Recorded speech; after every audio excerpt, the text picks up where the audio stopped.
Waalaikumsalam warahmatullahi wabarakatuh. Aku ibu dari 3 anak, alhamdulillah. Aku dibesarkan sebagai seorang Sikh. Orang tuaku orang India, lahir dan besar di Inggris. Masa kecil yang menakjubkan, alhamdulillah orang tua yang sangat penyayang. Aku masuk Islam sekitar usia 24-25. Kejutan besar bagi keluargaku, kejutan besar. Alhamdulillah aku bekerja di Masjid Greenland dan organisasi muslim manapun yang bisa aku bantu.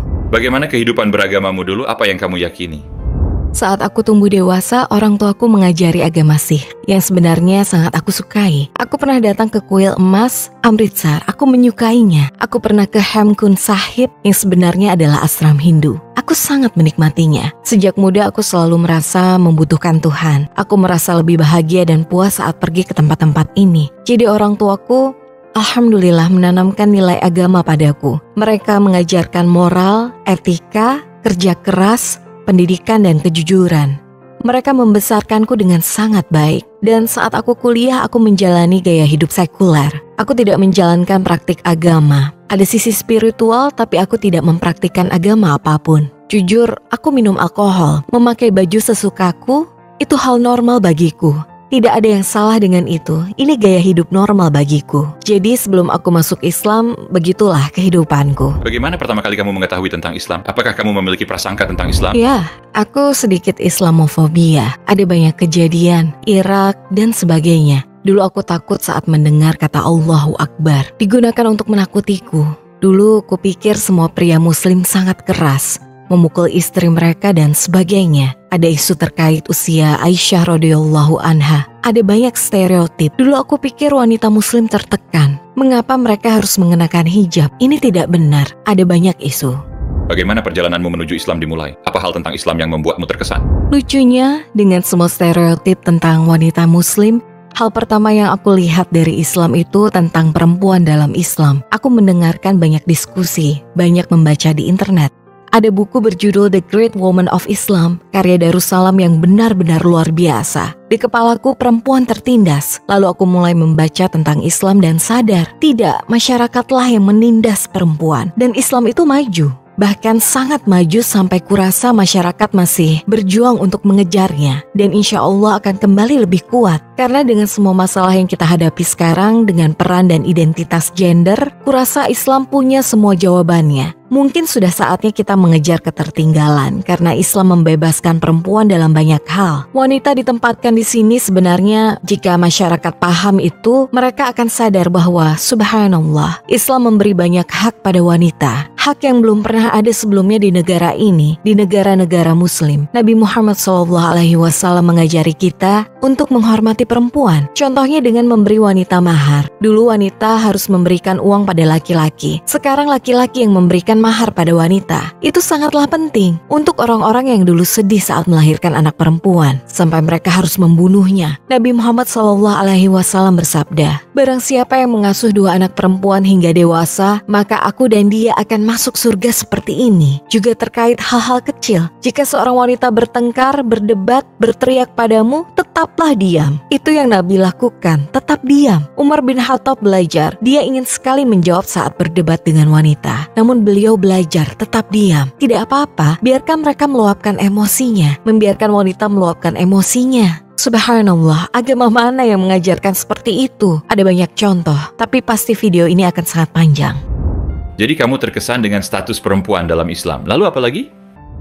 Saat aku kuliah, jujur aku hidup dengan cukup bebas. Artinya saat kamu merasa bebas, kamu pergi keluar, clubbing, berdansa, minum alkohol, semua hal itu. Dan yang kamu cari hanyalah kesenangan semata. Atau kamu mencari validasi dari orang lain bahwa kamu keren atau aku menyukaimu. Dimana sebagai wanita, kamu selalu ingin mendapat validasi dari orang lain. Sedangkan yang aku temukan dalam Islam, kamu tidak membutuhkannya. Kamu tidak butuh validasi orang lain. Nabi Muhammad SAW mengajarkan bahwa yang paling penting itu bagaimana Allah menerima kita. Saat kamu belajar mencintai Allah dan Nabi Muhammad SAW, kamu merasakan kepuasan itu.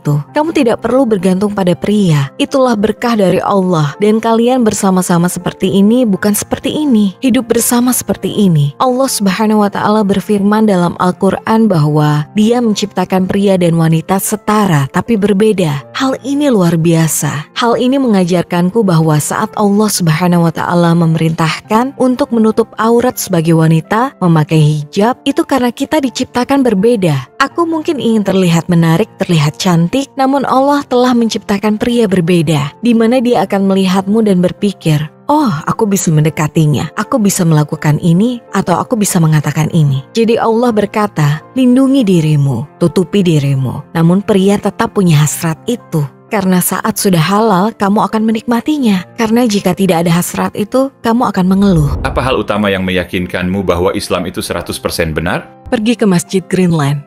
Aku ingat saat pertama kali masuk ke masjid dan aku melihat wanita yang menutupi kepala hingga ujung kaki dengan warna hitam, sangat longgar. Dan lucunya kita berbicara tentang Harry Potter, tapi mereka mengingatkanku pada adegan Harry Potter di Hogwarts di mana mereka semua memakai jubah. Itu hal pertama yang aku pikirkan dan kemudian aku berpikir, wah, mereka telah memilih menjadi seperti itu. Aku ingin merasa percaya diri seperti itu karena aku berjalan dengan rok miniku. Aku ingin tahu bagaimana rasanya berjalan seperti itu. Bukan hanya itu, mereka sangat ramah dan sangat penuh kasih, sangat baik, sangat mendukung. Dan kamu tak tahu, kadang kita menyulitkan diri kita sendiri saat kita tidak berkomunikasi dengan orang lain. Aku tidak pernah berbicara dengan wanita muslim bercadar. Bahkan, aku belum pernah berbicara dengan wanita muslim satupun. Jadi, itu pertemuan pertamaku. Mereka tersenyum. Kita selalu berprasangka buruk, begitu banyak stereotip. Kami berpikir bahwa wanita bercadar tidak tersenyum. Jadi, ada para wanita itu, mereka tersenyum, tertawa, bercanda. Dan aku pikir mereka normal, mereka manusia, mereka bukan sosok hitam layang-layang. Mereka manusia dan mereka wanita hebat.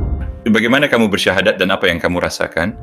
Jadi kunjunganku berikutnya ke masjid itu adalah saat aku bersyahadat. Ya, alhamdulillah. Ada sekitar 60-70 orang di sana. Orang-orang terdekatku saat itu yang mendampingiku bersyahadat masih berhubungan dekat sekarang. Alhamdulillah. Jadi momen bersyahadat itu sangat luar biasa. Aku gemetar tapi merasa sangat nyaman. Saat aku mandi besar setelah bersyahadat dan aku sungguh merasa ini kehidupan baru bagiku.